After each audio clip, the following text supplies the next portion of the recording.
Today marks the 8-year anniversary of the disappearance of a Portland boy. It's when Kyron Horman vanished from his grade school.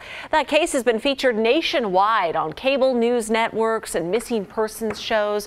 Kyron was 7 years old when he disappeared from class at Skyline Elementary School. Police searched the woods, the water, and multiple properties over the years, but haven't found anything.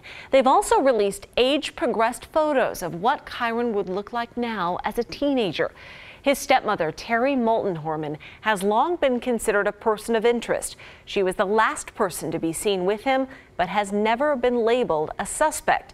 His family says they're not doing any event this year to mark the anniversary, but they do ask the public to think about their son. Today,